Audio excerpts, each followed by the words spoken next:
and the Univ is participating in that project. And me too, I'm from the Vienna, University of Applied Science, so from the Netherlands.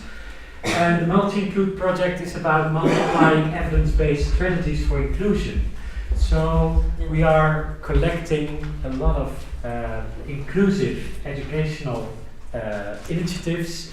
We create a database, we analyze it, and we are creating a learning community this year with practitioners, and we hope some of you will also join our learning community. But we are not talking about Multi-Include today too much, because we have an interesting program with Frank Tuitt. But first, I want to ask Caroline to welcome you. Yeah. So it's an honor and a pleasure for me to say warm words of welcome to you. I'm here with two hats. My name is Caroline Eva, and I'm here as a general manager of the Vienna University Children's Office, hosting this meeting and hosting also the next days. And some of my colleagues are here in the room, so I'm not alone from the Vienna University Children's Office. And I'm also here on behalf of EUCU.NET, the European Children's Universities Network. And I'm very happy and proud that so many members of this network are here today and come from all over the world. So I think we are about 14 different nations here in this room, which is, I think, a very good symbol also, and a very good moment to spread these ideas of inclusive education. So welcome, and we are more than happy that we can start to talk about a very interesting topic. But that's, I give it a hand over to you. Thank you, Caroline. Yes, and the Multi-Include project also represents several countries. We are with 6. Malmö at the end, that's Sweden, Malta, Italy, the Netherlands, and Vienna. So we will with different countries, different partners, and we are a 2-year project about inclusive education, and that is what we are going to talk about today. It's a very important topic, and the aim of this meeting is to get more in-depth in this subject, in inclusive education, in the understanding of inclusive education, and also to bring practitioners together and that we have a conversation and that we can meet with each other about that subject. First, we have a keynote of Professor Frank Tuitt, and after that you can ask questions, all sorts of questions. Everybody is welcome to join. But we also have a few experts, and they are going to sit here after the keynote of Frank Tuitt, and they will make a short statement as a reflection on the keynote of Frank Tuitt. But also you can reflect and join the conversation. That's the most important thing. So, but first, I want to announce Frank Tuitt. Frank Tuitt is Associate Professor from the University of Denver, and he's also a Provost in inclusion, in diversity and inclusion. So, first of all, Frank, can you explain to us what is a Provost or a Provost? Provost is a senior administrator who's responsible for a particular area on the academic side of the house. And my particular area is diversity and inclusion. Okay, and what do you do as a Provost? Go to a lot of meetings. So talking. And as a professor, you're doing research and you give lectures, I believe. I think. So, and today you're also giving a lecture to us, Making Education Inclusive, a global framework for advancing access and equity in educational systems. Thank you, Frank.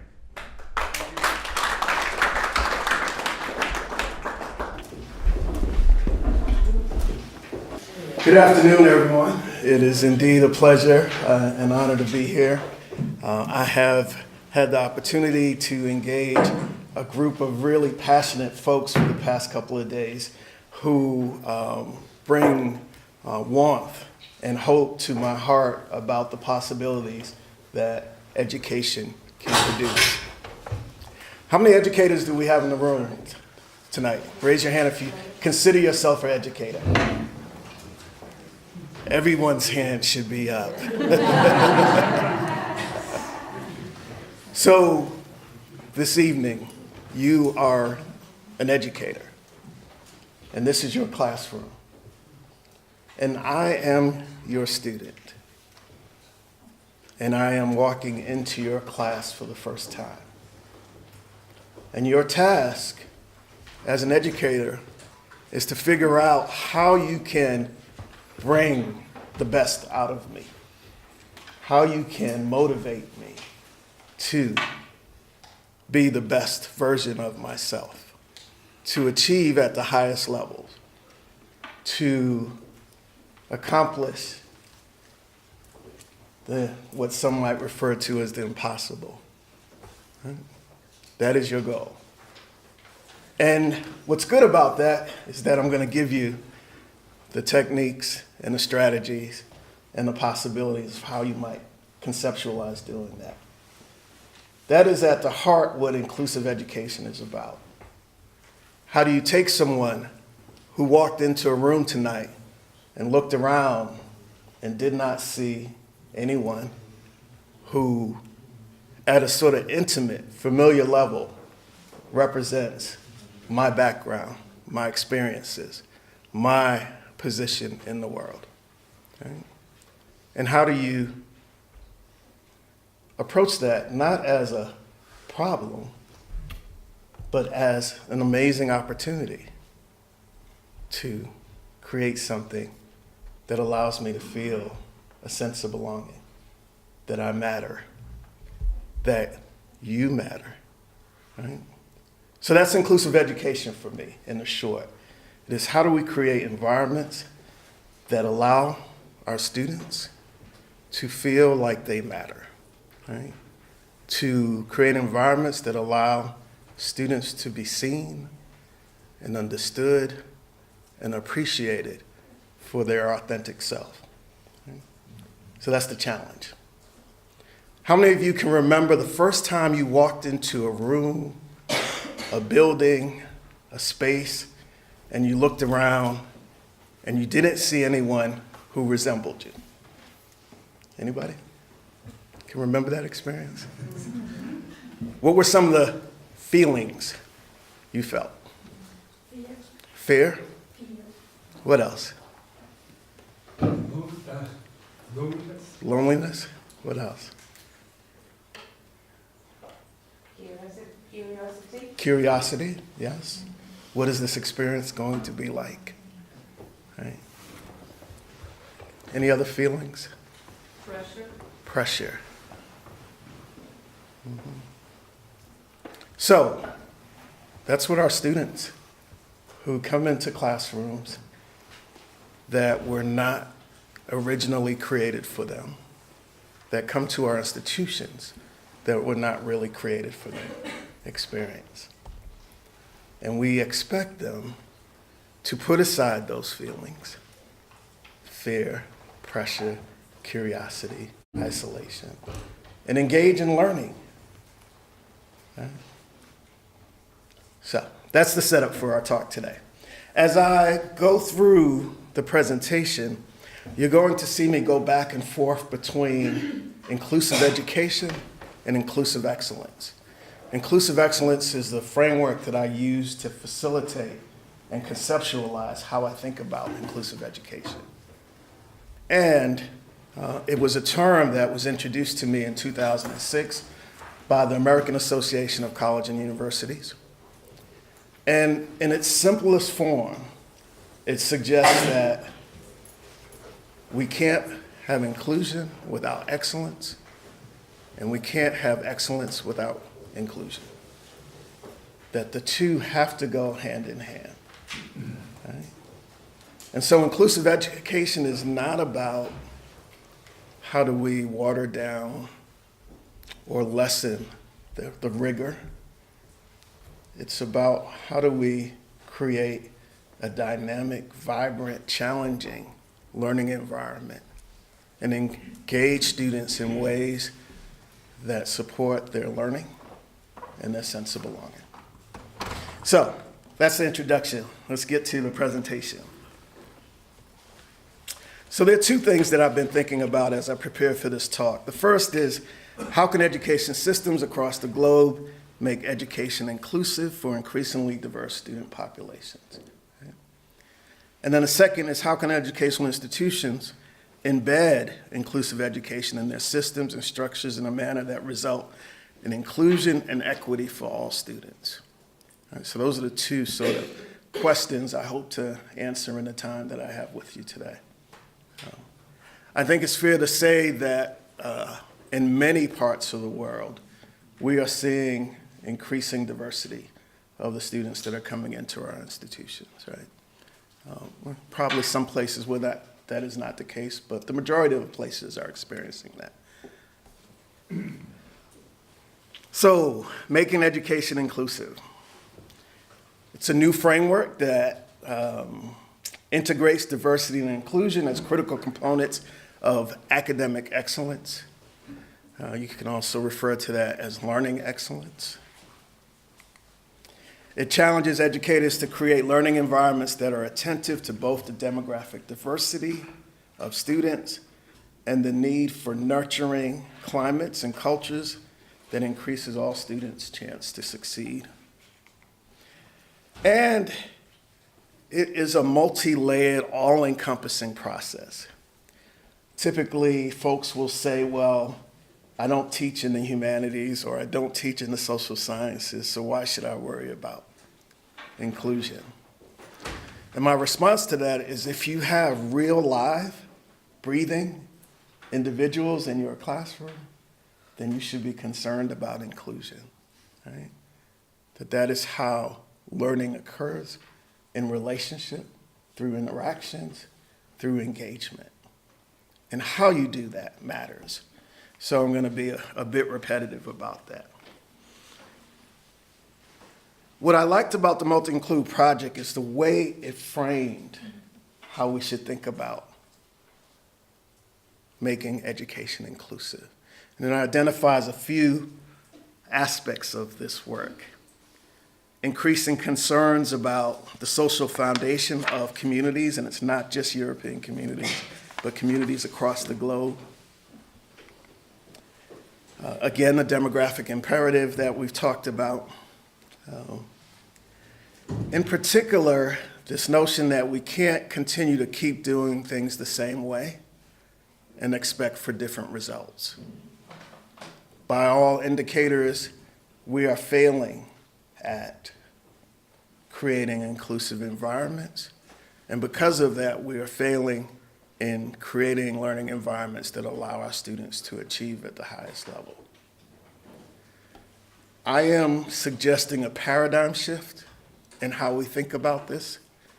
Typically, we tend to think about students as the problem, preparation, access to information and resources. And I'm asking you to shift the lens to the environment, to the institution, right? We also see quantitative diversity as not a guarantee for equal opportunity in education and at the labor market. Right? So there are multiple dimensions of inclusive education. The one that we tend to start with is access. Right? It's, can we get more people into the classroom, into the seats, into the institutions? But just because I am, remember I'm your student, sitting in this classroom doesn't mean I'm included.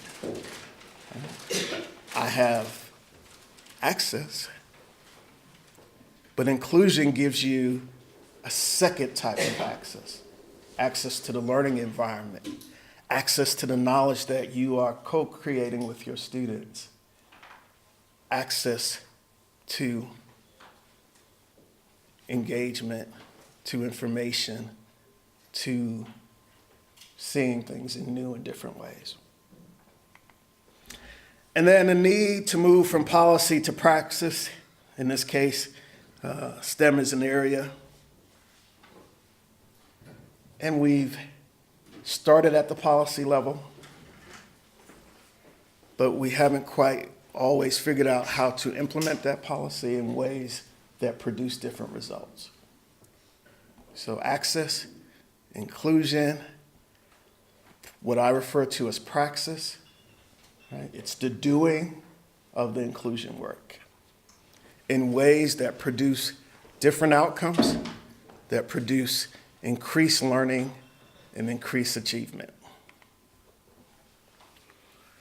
I always get this question of, so what is your definition? And my response is to say that in the context where inclusive education requires that you not treat all individuals in the same way, I'll come back to that, that we should also think about not treating all contexts in the same way. Context matters. And because context matters, each context should have its own definition that is appropriate for their particular environment of what inclusive education is. Now, there's some common core elements of that I'll talk about, but then how do you build on those common core elements so that it is contextually appropriate for your particular space? So I work at the University of Denver, that has been mentioned before, and this is how we think about inclusive education and inclusive excellence. It is the recognition that a higher ed institution's success and vitality is dependent on how well it values, engages, and includes the rich diversity of students, staff, faculty, administrators, alumni, and so on. This is important. More than a short-term project or a single office initiative, this comprehensive approach requires a fundamental transformation of the institution. This is about changing our institutions by embedding and practicing inclusive education in every effort, aspect, and level of the organization. The goal is to make inclusive education a habit, something that we do naturally. Right? As we know, as it relates to muscle memory, you have to keep practicing something in order for it to become normalized, in order for it to become a habit. A couple of things I want to pull out here just to highlight. It's not a single project or initiative. It's not a short-term intervention. It is a way of delivering and conceptualizing and enacting education. So here are some of the core principles that I referred to earlier. And in this particular part, I'm going to focus on the classroom, but it can also apply to the institutional environment. So, the purposeful embodiment of inclusive pedagogical practices toward multiple identity groups. A simple, less complicated way of saying that is that we are imagining and creating different activities that account for the range of diversity that is in our classrooms, that is in our institutions. It's a focus on intellectual and social development.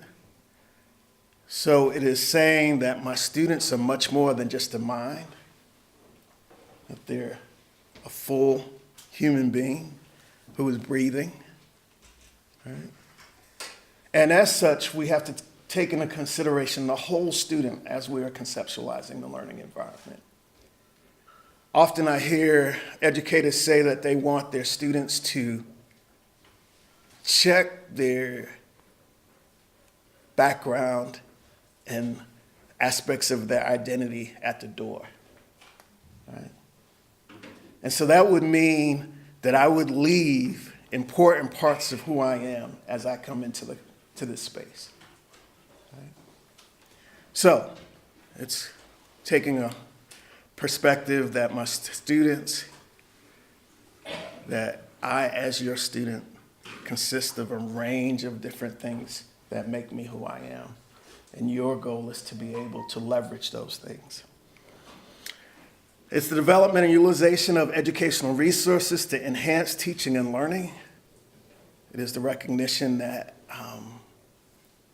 this is something that's hard to do on our own, that we need to bring the resources of the institution to support that goal. And it recognizes the cultural differences that diverse individuals bring to the learning environment. So this goes back to my earlier point about leveraging identity.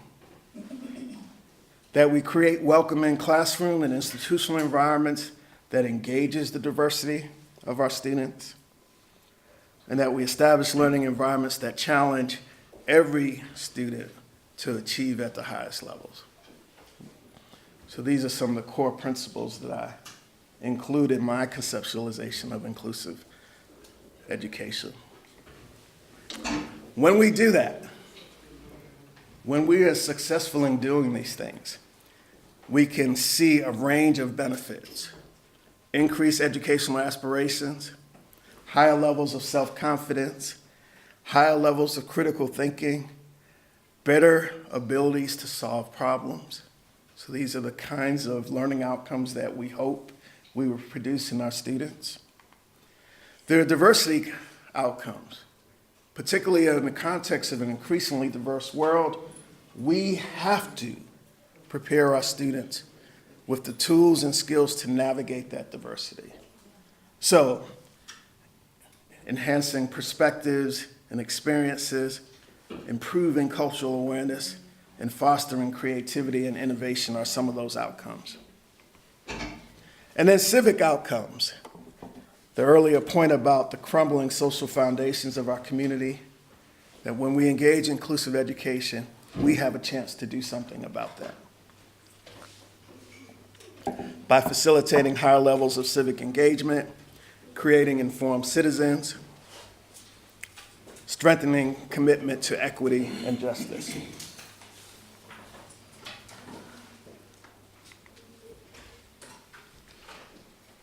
So what are the areas that are important to think about? Access and equity, I've talked a little bit about this. Access is the ability to bring diverse individuals into our classrooms, into our institutions. Equity is creating learning environments that don't penalize students for their diverse backgrounds and produce learning outcomes. So in an equitable learning environment, and this is probably not the best way to frame this, our underperforming students, there wouldn't be differences in the types of students. Underperformance would be distributed equally, right? It wouldn't just be women in the sciences, right? So that's a way to think about what equitable learning outcomes are. The learning environment climate, that is the culture, the field, how I experience your classroom, your institution, your community. And is that a welcoming or excluding feeling? The curriculum and pedagogy, that's the content and the approaches you use to deliver that content. Right? It could also be the programs and the services you offer to students. And then the last dimension is about learning and development. Inclusive education should always be about facilitating learning, facilitating growth. Sometimes we separate our desire to include students from learning. This is not about including students for inclusion's sake. It is about creating environments that facilitate the highest levels of learning.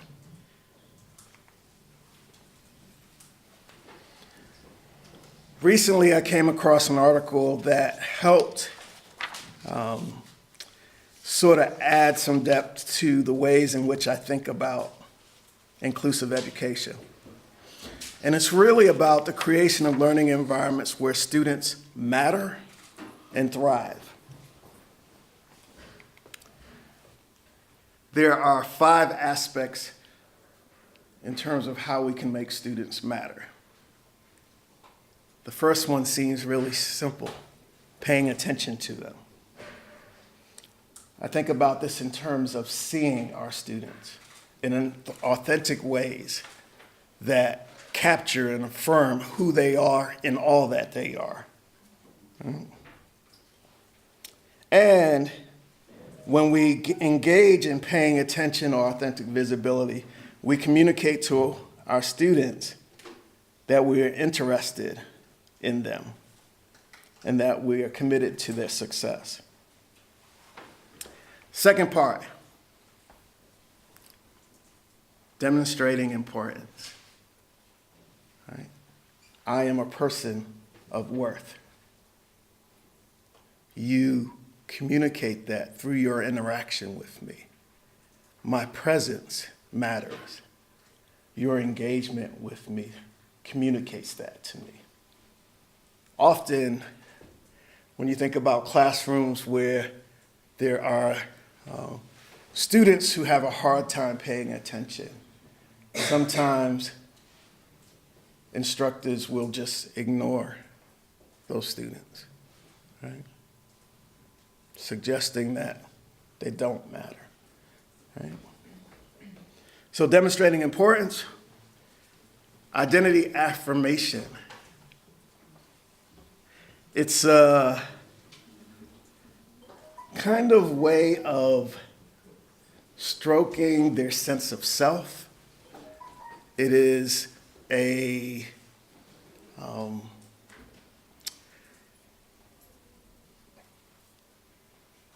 the recognition that how I identify as a black male is important to me, right? And in the ways that you engage that, affirming that that is important to me. The trick is you have to engage me and learn about me in order to do that. And I always tell folks that you could have someone who looks just like me standing next to me who has a totally different conception of how important their race is to them. Right? And so we can't make assumptions about what's important to our students. We have to engage them and get to know them. Mutual dependence. It is a commitment to the co-construction of learning. That as I, as a student, learn from you, you, as the educator, learn from me. Right? Mutual dependence. I can't learn just by listening to you. I can't learn at the highest levels just by listening to you. I can learn in much more meaningful ways through my interaction with you. Right? And then authentic appreciation. Right? This is a notion of I engage in the interaction with you, and you communicated to me that that meant something, that you appreciated the opportunity to learn something new, that my presence, again, mattered. So creating inclusive learning environments and inclusive education is about how do we make students matter. And when we make students matter, we increase their ability to thrive. That's the theory behind this. So I like to summarize as I go through. When we think about inclusive education, success means that we are engaging diversity, all of the diversity that is in this room, and that we're defining diversity in broad ways. Right? Inclusion is facilitating a sense of belonging. Again, this notion of mattering. And equity means success for all, not just some groups. And last, this idea that it is everyone's responsibility to do the work. I am in a role of what we refer to as a senior diversity officer. And as such, some people in my institution interpret that as I am solely responsible for making my university inclusive. Right? I'm a pretty good person, but I'm not, I don't have superpowers. Right? And if I alone am responsible for making an institution inclusive, the institution is not going to succeed. Right?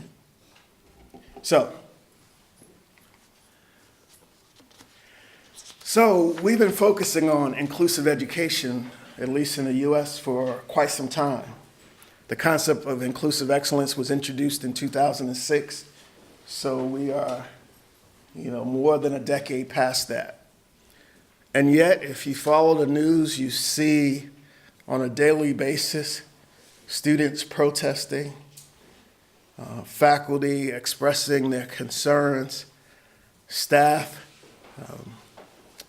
using their power to make their concerns heard in meaningful ways. And it's all about our failure, I would argue, to really move in the institution in meaningful ways around our diversity and inclusion efforts. And we've had so many different initiatives and projects and attempts. I was sitting and observing the conversation about the various cases involved in the Multi-Include project. And it's 70 really innovative, exciting programs and interventions. And the first question I had was, are these innovations of isolation?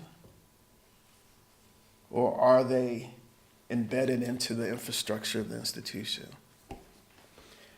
The first trap is believing that inclusive education strategies alone will change the environment. Right? Often, they are disconnected from the things that drive day-to-day business in our institutions, on our campuses, in our classrooms. And therefore, they only serve those folks who are able to benefit from that experience, right?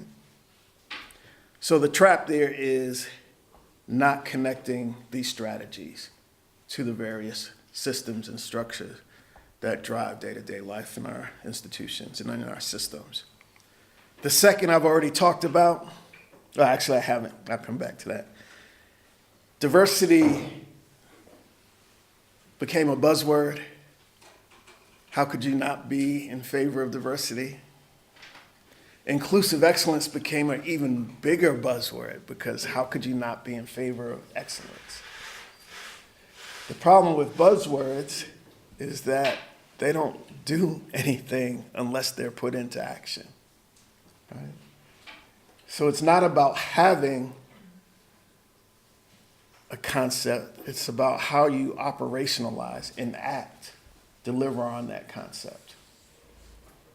So it's great to say that you are focused on inclusive excellence or inclusive education, but not very meaningful if you can't describe what that looks like in practice. Right? And so this notion of the happy talk of inclusive education and its goal, which is to facilitate inclusion, is a trap that we fall into, that we get seduced by. I'm committed to inclusive excellence. I'm committed to inclusive education. But that commitment doesn't require, in and of itself, that you do something. It's something you get to have, but if you don't do anything with it, it's meaningless. And then the third trap, and I talked a little bit about this. I refer to folks who are engaged in inclusive education work as diversity professionals. You are diversity advocates. Right? You are the champions of inclusive excellence, the champions of inclusive education. But you cannot change environments single-handedly. And my message to folks is to never do this work in isolation. That inclusive education work requires a choir, requires a team that is consistently growing and expanding in my more radical days, I think about how we infiltrate institutions and organizations. Right? And by adding people to the choir, you begin to create a ripple effect in the organization. Right? And so institutions are quick to point to a person to be that person in charge. And by simply pointing to that person, you're in charge, you're also telling the other people, you don't have to do anything. All right? And we have to work against that and not fall into that trap.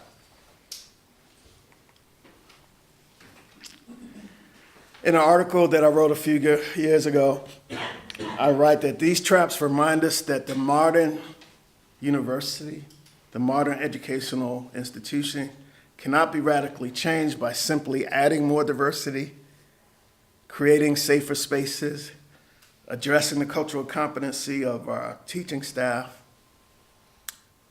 right? Or redesigning the curriculum to include a stronger focus on diversity, privilege, and oppression. I'm recognizing that these are great places to start, right? But if we don't link these initiatives to the structures and systems that drive university life, they will not become embedded in the institution. They will not become a normal part of life.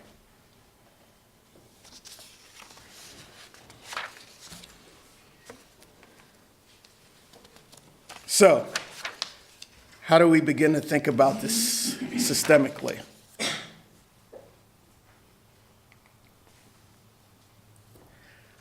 Every organization, every system needs an inclusive education capacity building infrastructure. It is a team of folks who are dedicated to advancing inclusive education. They are charged with the task of providing a conceptual way of thinking about inclusive education. They are charged with the task of bringing new folks to the choir. They are the resource to help folks who are interested in creating inclusive learning environments but may not have the tools. So, and I'm using infrastructure intentionally because again, it can't be an individual. So think about the institutions you belong to and what is that infrastructure, that capacity building unit. Have to engage change agents throughout the organizational structure, so both horizontally and vertically. Right? We often either see these initiatives coming from the bottom up or the top down, and we fail to capture the folks in the middle, who arguably are the most influential in the day-to-day life of the organization. Right? Collaborate with and support unit-level inclusive education efforts. By unit, I mean departments, fields of study, various offices. The problem with the top-down or bottom-up approach is that it assumes that you can facilitate change from a central perspective. And we've come to realize through data that what's most important is what happens where people are on the ground. So I can be a senior administrator that engages in policy, but I have very little chance of ensuring that that policy reaches people on the ground where they're experiencing the environment. And so we need to engage from a unit perspective. Embrace the principles of diversity conscious leadership. What I mean by that is you can't engage in inclusive education if you don't embrace the notion that diversity matters. Right? So those two are directly related to each other. We need to assess and interrogate our policies and practices. Right? That's the other factor. There are many policies and practices that we have in our institutions that seem neutral, but in fact are driving disparate outcomes, simply because they are presented in a way that suggests all of our students are the same and that there is a level playing field. And then finally, my biggest critique of inclusive education strategies is that we engage in experimentation and don't often pause to reflect on whether or not the strategies that we're implementing are doing what we hope they would do, right? So how do we measure impact? How do we understand progress? How do we highlight what works and what doesn't work? So we have to take time to assess and think about outcomes.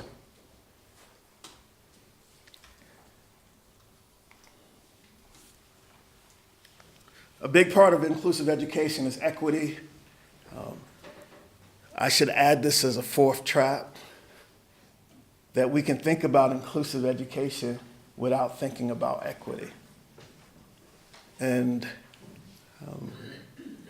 the goal of inclusive education, to me, is to produce equity, to produce success for all. So we need clarity in language and goals and measures which are vital to effective, equitable practices. And let me say a point about language. Inclusive education requires a shift in how we think about supporting our students. Our students are not broken. I argue that the systems that they engage are broken. What means equity? Hold on to that. I will come back to that. Equity-mindedness. Right? Equity-mindedness is having the habit of thinking about the things you do from the perspective of equity. You're still asking what it is, so I'm coming to it. Continual process of learning, disaggregating data, questioning assumptions about the relevance and effectiveness of our pedagogical choices. So again, interrogating what we do, why we do it, and whether or not it had the intended outcome that we hope for. And remember, inclusive education is designed to accommodate differences in the context of students' learning. And it's not to treat all students the same. How many of you have seen this image before? All right. There's been a lot of debate about this image. I teach a class on diversity in organizations, and I use this image because I thought it provided a really good visual example of what the differences are between equality, equity, and inclusion. So, equality is making sure that everyone has the same support. But this also shows the limitations of everyone having the same support. Equity tries to accommodate individual uniqueness, individual difference.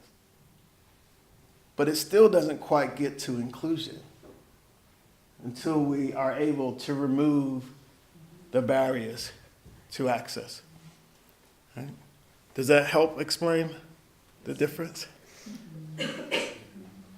So what is wrong with this image?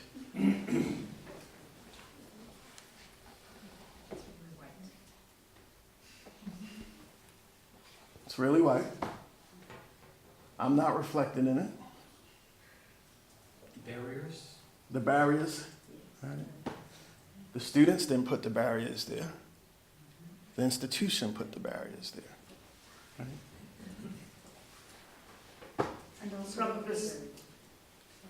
probably not all students want to be on the same level at the end.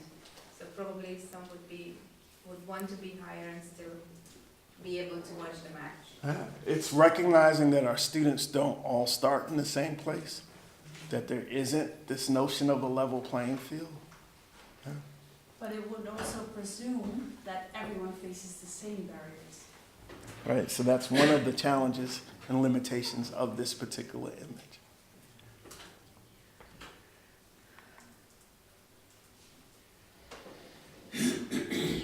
So this image was adapted to try to be more inclusive, and yet it's still excluding a large portion of the students who could be in our class, in our classroom. And so this is a reminder that facilitating equity and inclusion and hopefully liberation is not an easy thing to do. It's much, much easier to engage in education as if all our students were the same. It requires less of us, right? And even in our best efforts, we can still fall short. I've been focusing a little bit more in my work around the notion of grace, that we have to stop beating ourselves up when we don't get it right, and that we have to learn from the ways in which we fail and come back and try in ways that suggest and show that we learn from our attempts. And so I don't have the most recent version of this,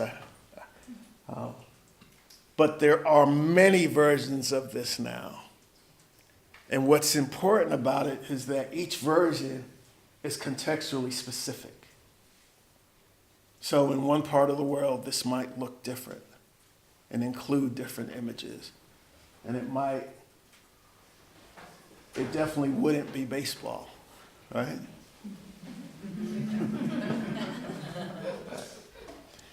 So, I want to close and get to the next part of our program with these concluding thoughts. If we have any chance of making education inclusive, we must be resilient in our efforts to construct inclusive, affirming, and equitable environments so that students who arrive in our programs and classrooms and institutions searching for validation, seeking approval, expecting appreciation, hoping to matter, are no longer disappointed. The unfortunate reality is that for many of our underrepresented students, navigating our educational institutions can be the equivalent of looking for love in all of the wrong places, right? That subject us to continuous disappointment.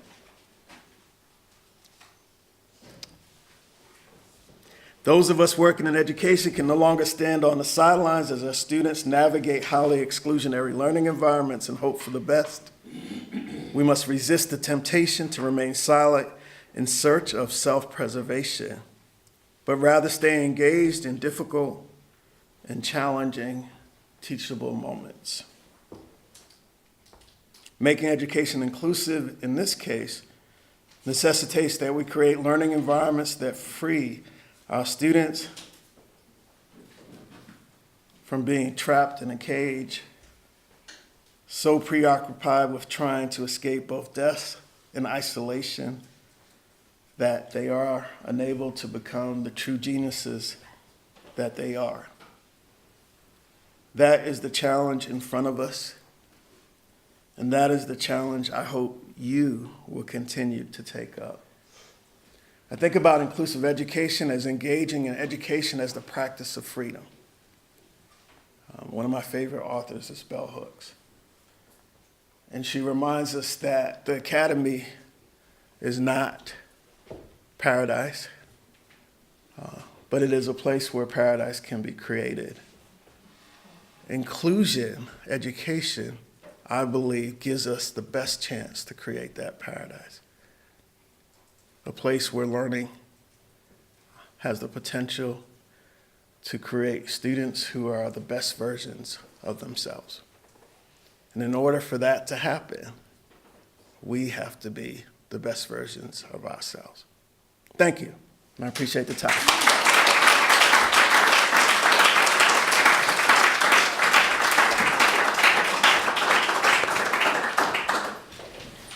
Thank you, Professor Tuitt, for this keynote. I can imagine there are some questions. You have a question? Yeah, okay. So you have been doing this work for. How do you keep the motivation of tackling barriers? And I don't mean barriers with the students, but barriers with the institutions or barriers with other teachers when you try to work with inclusive excellence. Yeah. In addition to grace, I've become a fan of patience, which gets tested on a daily basis, I will admit. I am a big believer in small wins.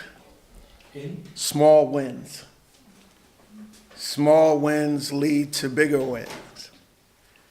Small wins lead to creating momentum. And so we have been able to create some small wins that allow us to see possibilities that we didn't imagine were possible. When I first came to the University of Denver in 2004, we showed up in the Princeton Review's top 10 list for least diverse institutions in the country. Not a list you want to be on. 15 years later, more than a third of our students are non-white. Right? So we've made some progress on the compositional diversity. We still have a little ways to go on the inclusion side. It's not what it was when I got there in 2004, where I could walk into a room with hundreds of people and not see another person who looked like me. And I often tell folks to imagine what it would be like to go to work on a daily basis and not see someone you could identify with, right? That can take a toll on you. So now I can walk into a room and see some folks who look like me. Yeah. Small win, but a win. You say last year's the notion of grace is more important than you already talked again about grace. Why you use grace in your work? Yeah. Again, I'll pick on my institution. It's spent 150 plus years of perfecting what it means to be a predominantly white institution. Everything that it has done up until recently was in that vein. And who am I to expect an institution that has spent 150 plus years of perfecting what it is to change automatically tomorrow, right?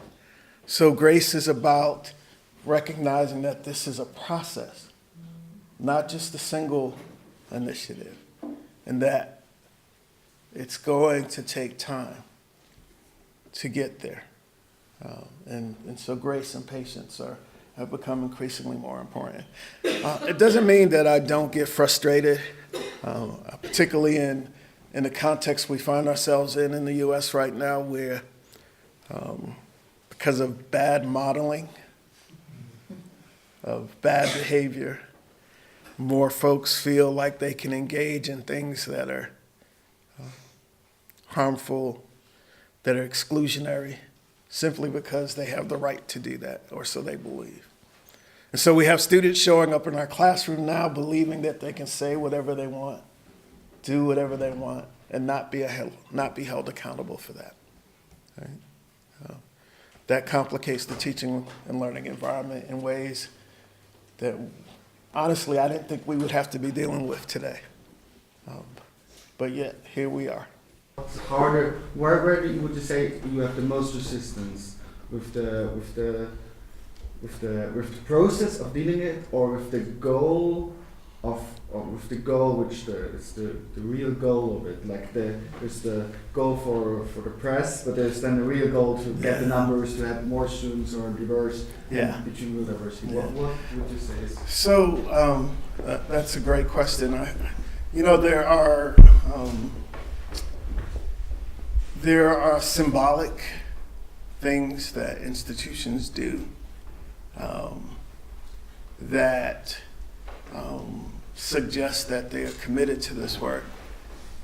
But those institutions do it in a way that reinforce the traditional ways of being.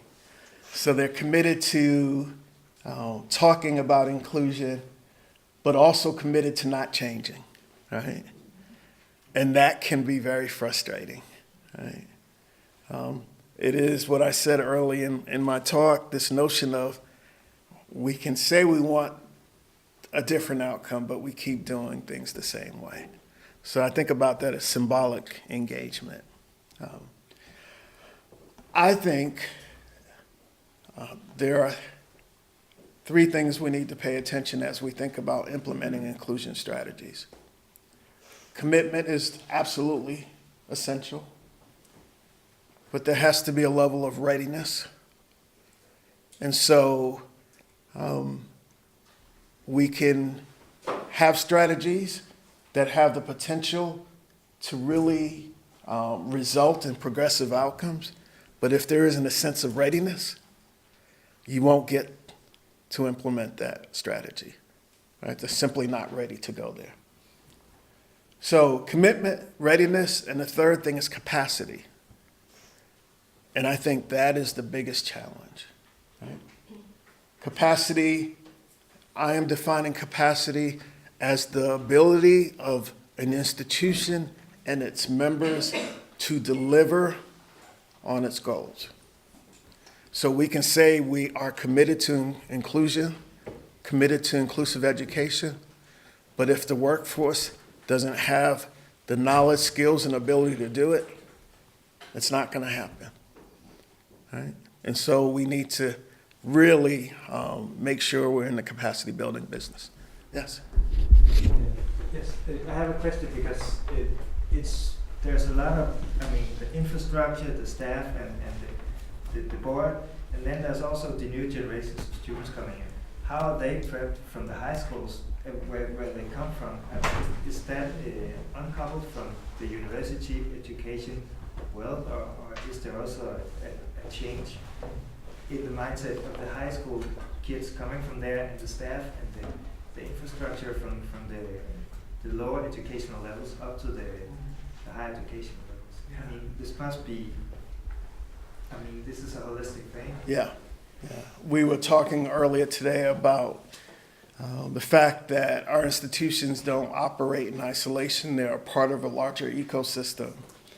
And aspects of the ecosystem really influence how we experience and engage with our students.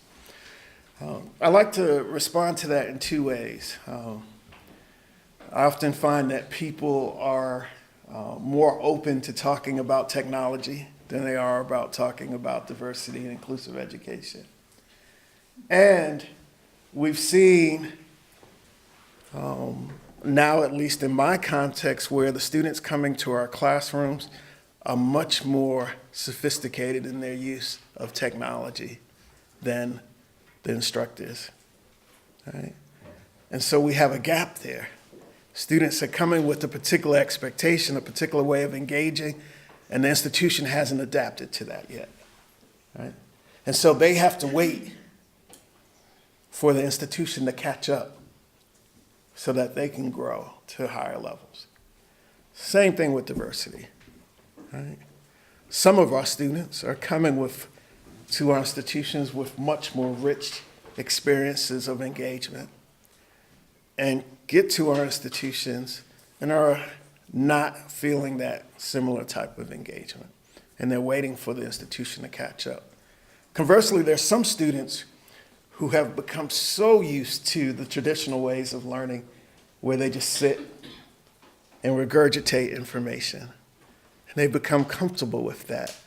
And so when they come into my classrooms, they're like, whoa, I didn't know I was going to have to speak. I didn't know I was going to have to collaborate with other people. I didn't know I was going to have to talk about myself, right? And so they resist that because their prior educational experience may not have engaged them in that way. So you get it from both sides. Students who have had richer experiences and students who have become quite comfortable with being passive learners, right? And you have to balance that. Did it answer to your question? Yeah, well, Does it's you come from difficult Denmark? to answer to that question, but I got an idea of what. Where I'm going. Yeah, exactly. Yeah. Did you come from Denmark, I come believe? from University of Copenhagen. Yes, and do you signal a gap between lower levels of education and higher education in your country? Well, that's something that is always worked upon and continuously. The understanding between the educators at the different levels of education, they do not understand what they are handing over to the next level of education, and the ones that are receiving them are not necessarily aware of who they are receiving for the further education. So the collaboration vertical is somehow, well, A challenge. yeah, but and that's something that is really addressed these years in Denmark. Thank you. 2 questions and then we go to the experts. Ida. Just a comment to that. Perhaps multi-include can offer partially solution to the question you asked, because the idea of multi-include is to, at some point during this year, approach 30 schools in Europe and try to engage them in changing their inclusion strategies. So also if you have a school in mind that you specifically want to target, I think that you can contact us and definitely follow the work we will be doing in this year. Thank you. Esther. Well, I wanted to widen the question even a little bit more, because you were talking about the student and you were talking about the institution as the educator. But also we explored in Multiclude that very often the successful inclusion practices also involve an NGO or some kind of outreach. And I was wondering about your comments. Probably it's overreach. It's too much for this time frame. But how do you see the role of other educational factors in the life of these students? The NGOs, even church or student organizations, or the family and the parents? Yeah, all of those are part of the ecosystem, and engaging as many parts of the ecosystem increases our chances for success. I was thinking about, thank you for the question, because I was thinking about ECHO and the work that ECHO does earlier today.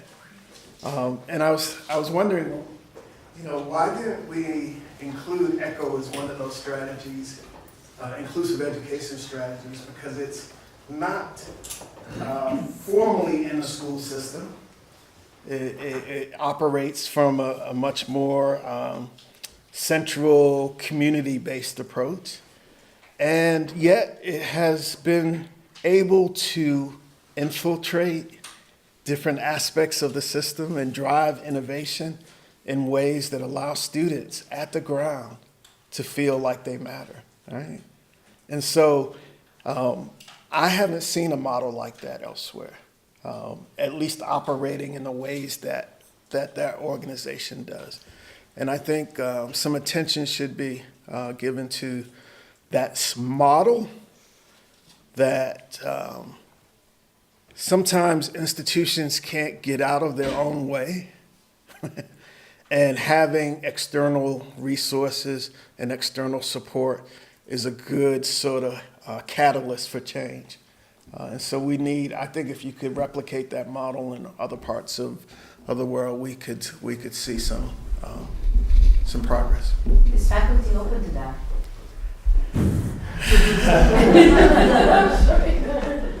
Depends on the context, maybe. Yeah. Institutions are always trying to harness resources. And so I imagine there are some institutions that see ECHO as a competitor for those limited resources and would prefer to control those resources as opposed to allowing an entity outside of the institution to have control. So how do you build collaborative relationships that suggest that we are sharing these resources as opposed to it's yours or it's mine, or how do you get to a place where it's our resources? Yeah. Thank you. I told you we have 4 experts and they are going to reflect a bit also on the keynote of Frank. First I want to ask Mary Tupan to come here. Mary, you're the director of ECHO. It's an NGO. Frank was talking about ECHO. Can you talk a bit? Can you explain a bit what ECHO is? Yes, of course.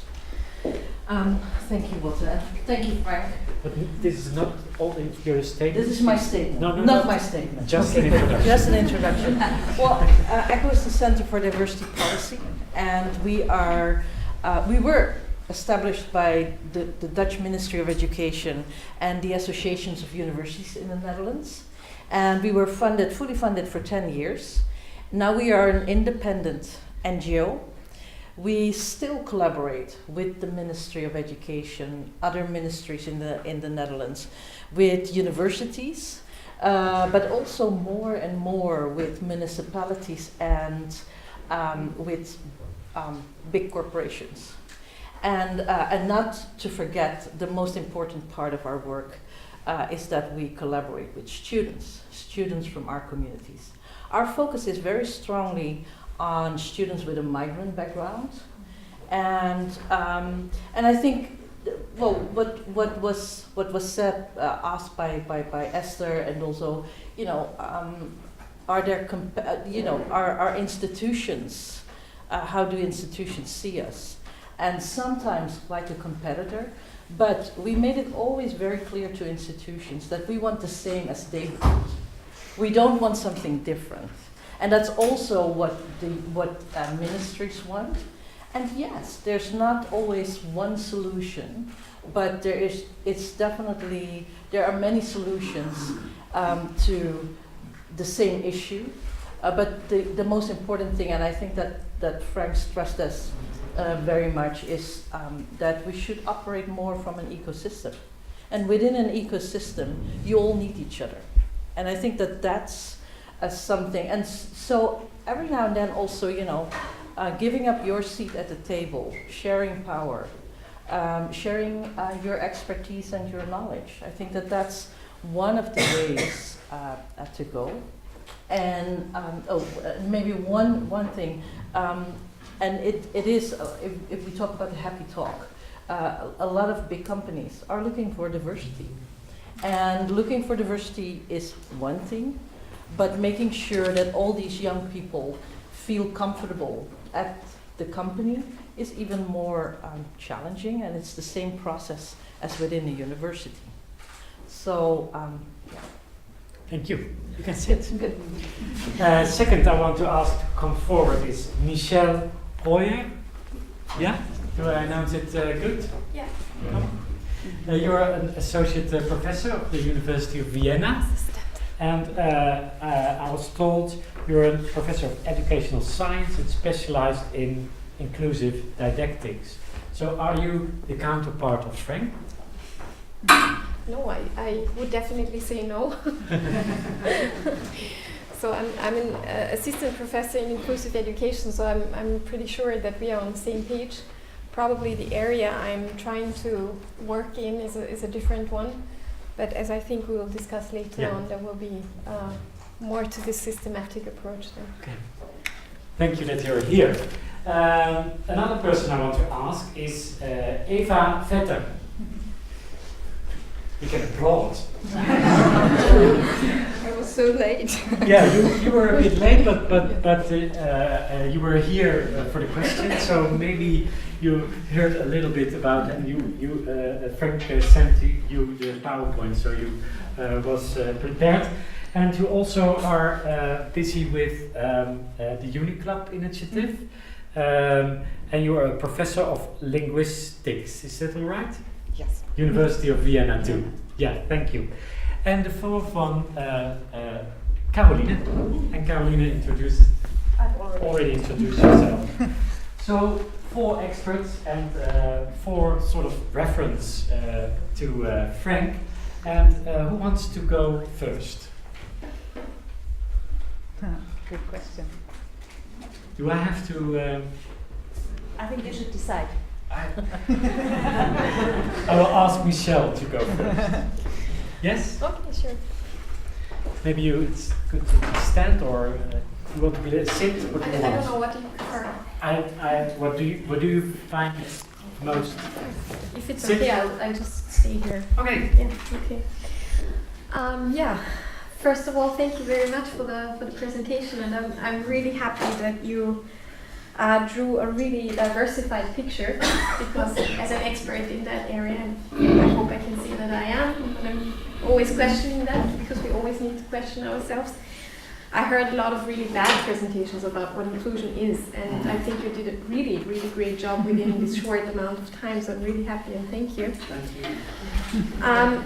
Nevertheless, I think at some points I was thinking, like, I hope the next slide will be a more radical one, because you said back in the, I don't know the exact words you used, you said back in the days I was more radical or something, so I thought, where is that? We need more of that. So I think we think about mutual processes. You mentioned the systemic processes. You talked about organizational issues. But I think we need to go bigger. I think we need to go global. Because the moment a school becomes an inclusive organization, or let's start with the teachers. Let's say one classroom teacher decides, okay, I'll be an inclusive teacher now, and he or she takes training, he or she finds new methods, and all the parents agree, they become inclusive parents, all the children think it's great, everyone flourishes, the school becomes infected by the idea that the school becomes inclusive, but then what happens outside, right?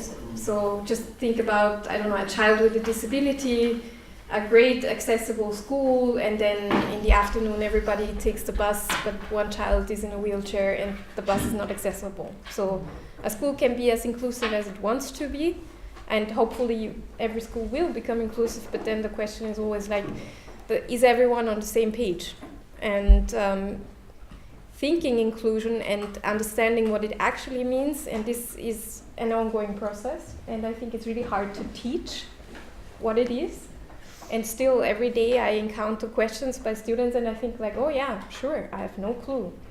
Because we don't know how it works, right? We know small programs, we know projects, we know small systems, we know probably, I don't know, maybe you in a relationship it works, but then how do we go beyond, right? And it's really hard to imagine how it works, right? So this was one of the points where I thought, we really have to ask the question. For example, you talked about the sense of belonging. I really love that. But then I really asked myself, belonging into what? Because if there's no inclusive system, we make someone belonging into what we think is inclusion. Maybe that person doesn't want that, right? So if there's someone who, I don't know, if we believe, we want to make baseball accessible, because we can always ask, maybe someone doesn't want to watch baseball, right? Maybe someone's not interested.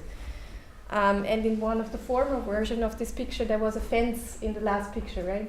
And my students, when I showed them the picture, they said, but I mean, they can see, but they are in a cage. So who would want to be in a cage, right? I mean, I never thought about that when I looked at the picture. So most of the pictures that we see about inclusion or inclusive education do have some problems, because it's really hard to show what it actually means. So there's always, maybe there's a circle around some dots, and there's no, how can you draw eternity? How can you draw a perfect picture? It's really hard. I haven't come across one that I'm really satisfied with. So I think talking about these pictures and fantasizing together is a really good thing. But then how do you measure this? So for example, I'm in teacher training, and then I ask the students to fantasize about it. They produce immense things. they produce great texts. But then sometimes they are not according to the regulars that we have. It's really hard to mark them. It's really hard to say is that, yeah, so that's also one of the issues. I tried to come to the point, not to the conclusion. Sorry. I think another issue that we really have to target and that we have to think about is fear. I think a lot of people are afraid of all people being equal or having total, let's call it total equity. Because now we do have our rules, we go according to rules, they organize our lives, they make life easy, right? If we need a passport, we can go to a place and it takes some time, we need to fill in forms, it takes a long time, but we know what we have to do, right? So everything is kind of organized and it's nice, it's good. But then if we start to question these processes, for example, if there's someone who doesn't speak the language, they need another person to go with them. But then the problems arise. Maybe there is no money, maybe they don't have money. So why do we have to go through this process? I mean, you know. So how can we actually question all these organizational issues that have become kind of they organize our daily lives. And it's really hard for us to make inclusion our daily agenda. Because I talked to one teacher and she said, yeah, every Wednesday in the third class or between 10 and 11 we do have inclusion. That's on our curriculum. And then I said, maybe you have, I don't know, social skills training, you have, I don't know, something, but you cannot have 1 hour of inclusion every week. It doesn't work, right? Yeah, and then our inclusion kids, they go to the inclusion room. And the others have minutes. So I think, you know, it's really creative. It's really creative, and we have to go according to the resources. We all know that, but still, I really challenge all these people. I really want to get into the discussion with them, and then we also have to step outside the ivory tower of university. We have to discuss with them. So I may just stop because otherwise You said a lot. Interesting, the inclusion room. But you also said in the beginning, Frank, that you're not very radical, according to Michelle. And she's talking about going global. And I think she was also talking about the ecosystem, because that's very important. Can you react on that? Be going global and be more radical. I think as I've been in this game a little bit longer, my students would agree that I've lost some of my radicalness. Context is important, and so I think in my own way of not knowing where folks are in this room, I try to sort of place my comments somewhere in the middle. I guess that was an attempt to be inclusive in a way and not make assumptions about where people are on their individual journey.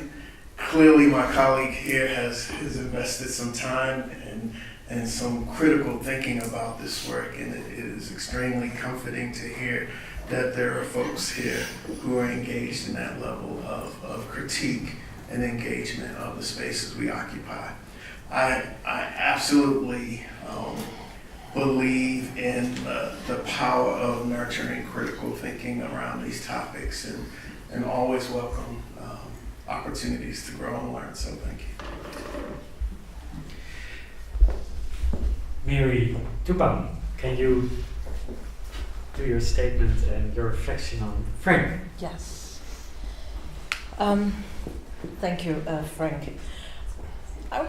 Because we're here from two representatives from two projects, from different countries, but also from different cities. And I think the city level is a very interesting ecosystem, but it's also an interesting new dimension that is changing rapidly. And you've been talking about the system or the institution. But think of Amsterdam, think of London, think of Paris, all cities where the former majority is now one of the minorities, and where different minorities are living together And that itself is a new part of Europe's history. And I think, you know, talking about inclusion and diversity, and often romanticizing what that is a challenge itself. But when you take it to the level of the city, it can often also confront us with things that we are not even aware of, are happening to us, but we don't have any solutions for. And one of the professors that we are working with in Amsterdam, he just got a grant from the EU, from the European Commission, to in fact research how the former majority, so in fact the native white, often Dutch community, is integrating in their city. Well, you can imagine how much controversy that is creating, and how much discussion that will create in when his research is finished. But this is definitely part, when we extrapolate your work, Frank, to a more broader audience. And I think that that's something, you know, in fact my statement is, the presentation that Frank gave me a lot of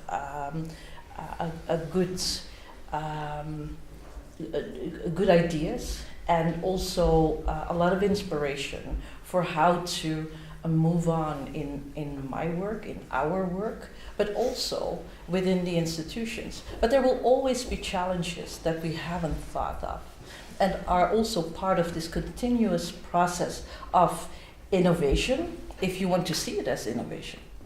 And I think that, and one of the things and that's why I like that you come up with defining inclusion and inclusive excellence from a whole new concept. And in fact, because so many concepts of inclusion and diversity are too much add-ons to old concepts. You know, in fact, we ask students too much to adapt to, I don't know, to what. And I think that's also what you're saying, and you know, access to what. And I think that that's something that we are, I think our task is also to think about what is future education looking like, what are the new parameters that we can identify all with, and what is policy that is relevant to that new situation. And I think that one of the struggles that we have in the conversations with institutions is that institutions are struggling with a specific issue, often a gap in academic performances. Not all students perform in the same way. So there's a gap. And the gap is not only an issue of differences in background, but it's, for an institution, it's an economic, it's an economic problem. And there's a specific issue, and institutions often want to solve it with a generic solution. And I think that that's one of the things that I embrace in your work, that you have to be intentional, you have to embrace the diversity of thoughts, and just having a representation in the classroom is not enough.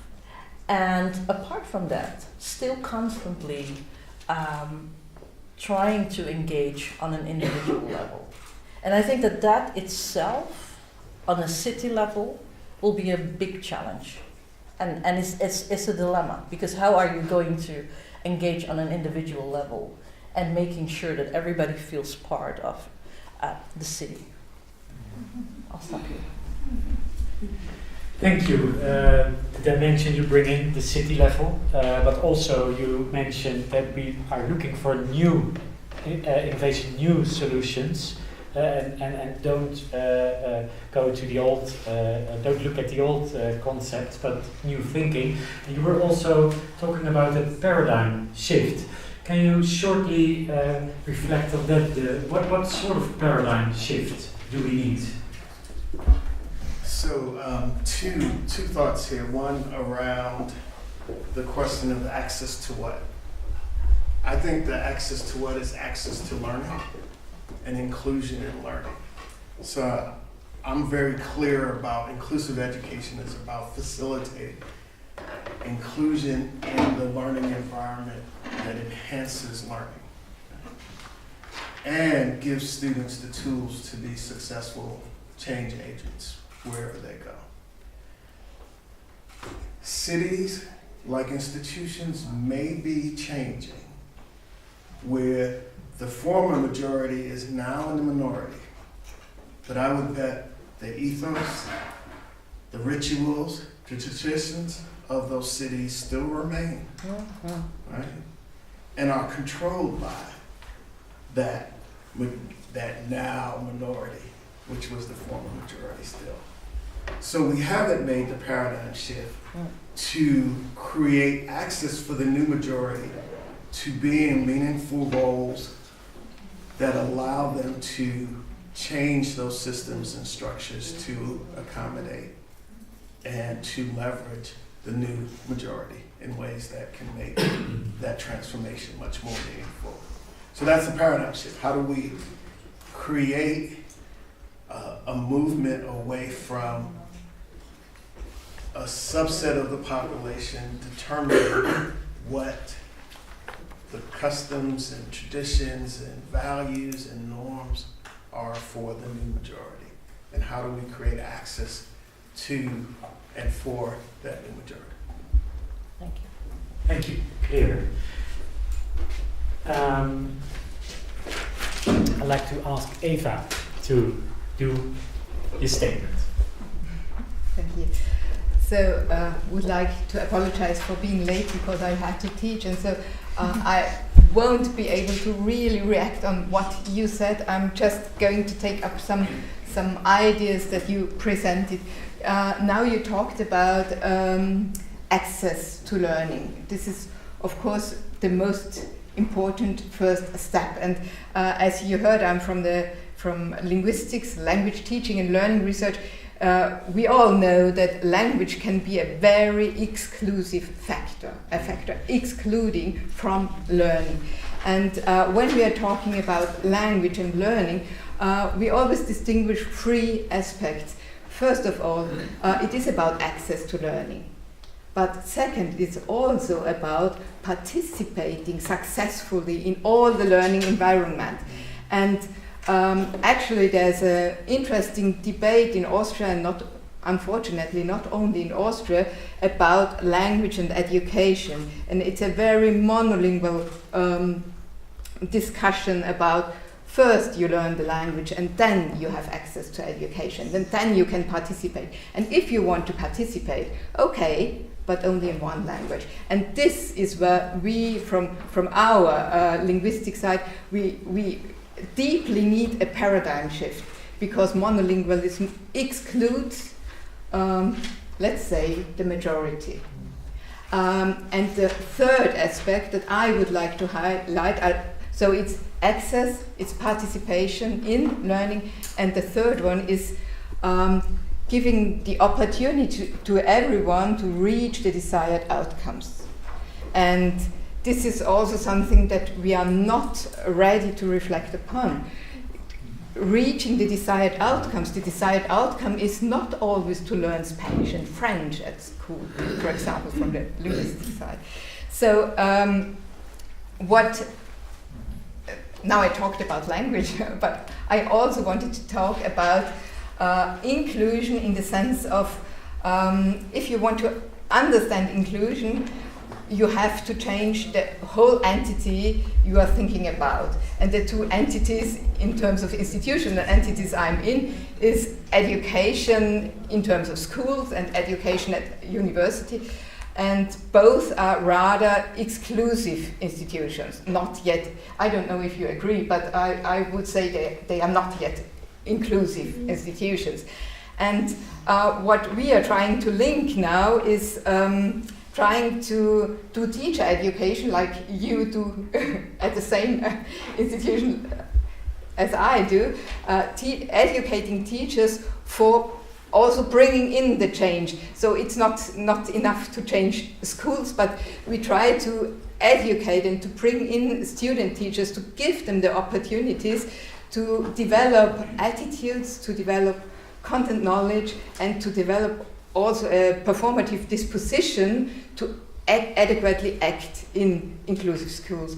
And that's why the participation with the Uni Club that you are going to present, and some representatives are here, is so important for us, because what we have seen, student teachers who are given the opportunity to learn with let's say, kids from refugee migration.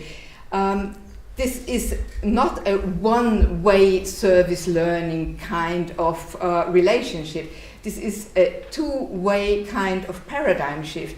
What we can see from the text, or also from discussions, is that student teachers, they develop very innovative and dialogic ways of engaging with learners from communities that sometimes do not know or haven't known before. So this is this kind of, I agree, it's just a small kind of paradigm shift, but this is a way to engage in educational issues and to make them more inclusive. So, stop.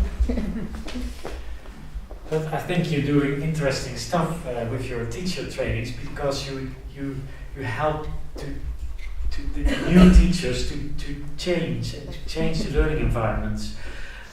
You say language is an exclusive aspect. Is that why you're specialized also in multilingualism? Yes, of course. And I strongly believe that schools, if they do not become multilingual, and if they do not provide for multilingual learning opportunities, they will just foster exclusive learning environment. And that's why I'm so happy with working with that. I don't know if they already have talked about it, but working with student teachers from all subjects, even not language teachers, because it's important to create multilingual ways of learning.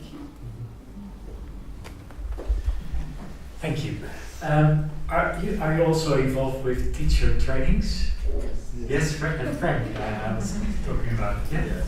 And are you having the same attitude or the same mindset as Eva has? Absolutely.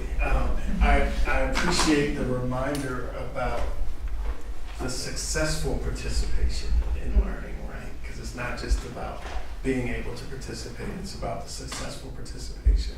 I think one of the little dirty secrets we haven't named, and this can often be a philosophical question, is what is the purpose of education? Right?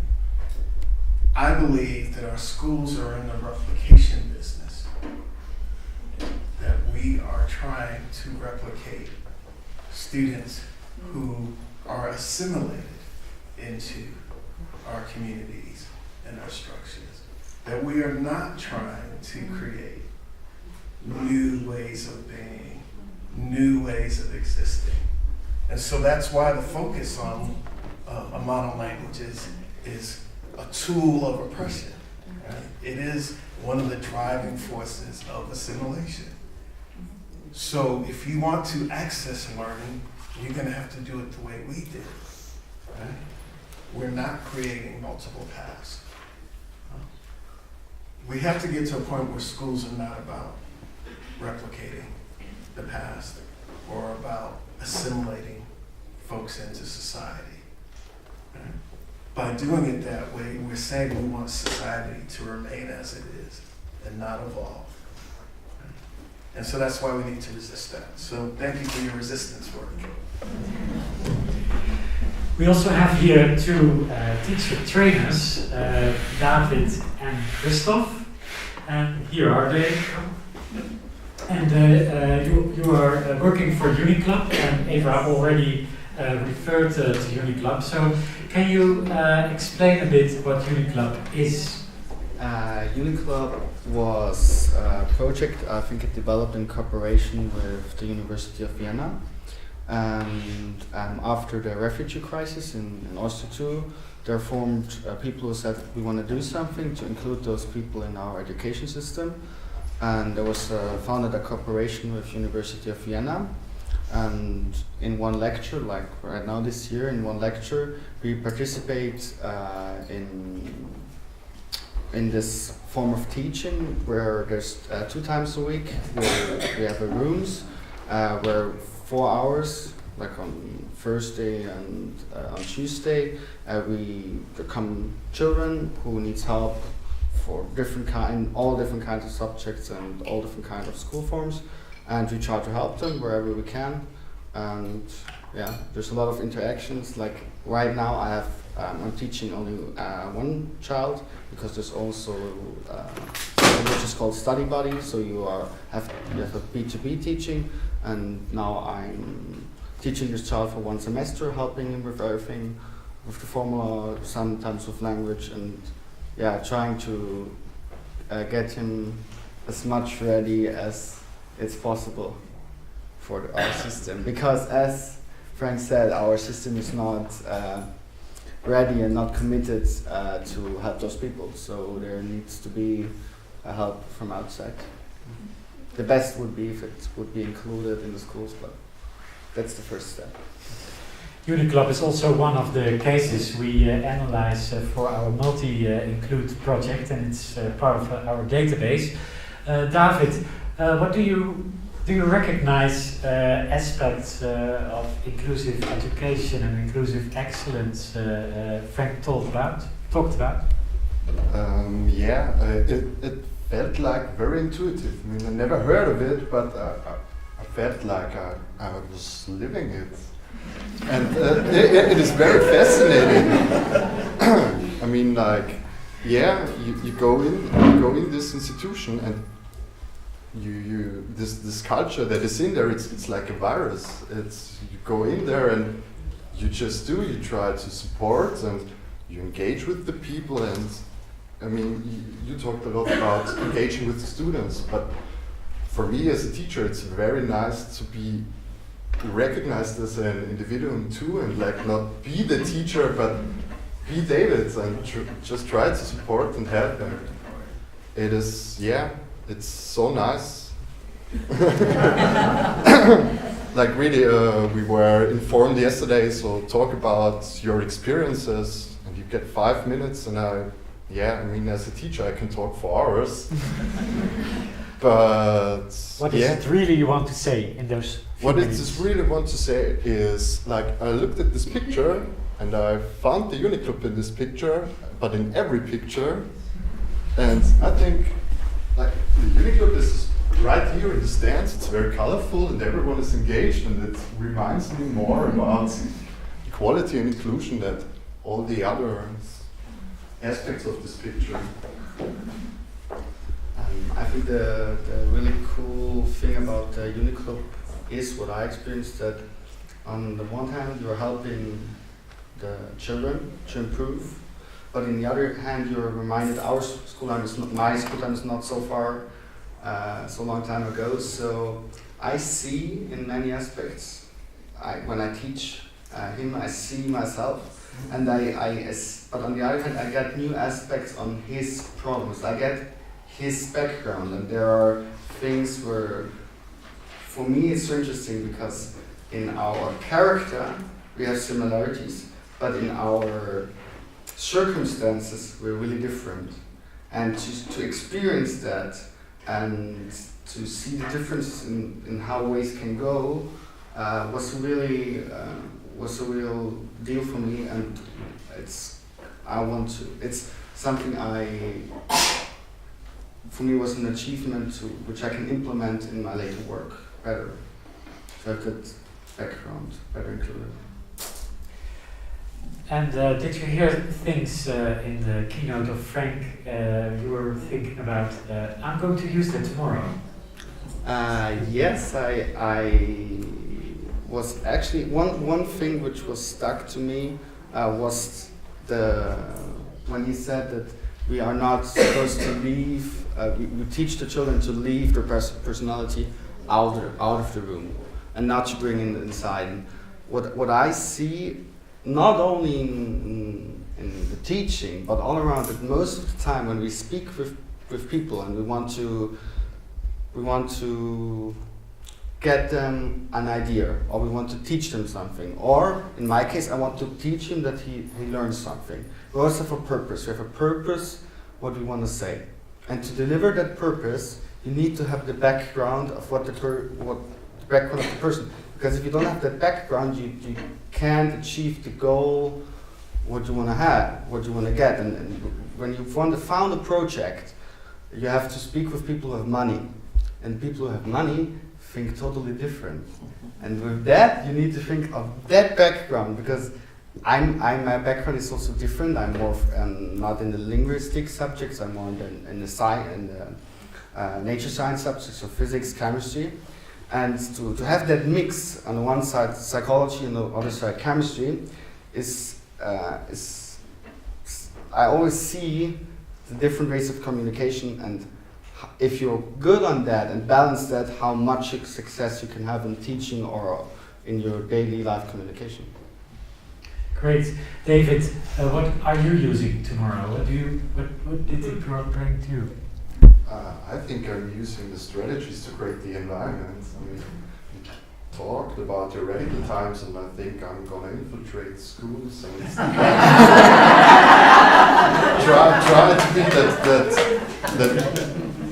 not the one that changes everything, but the one that pushes everyone to change everything.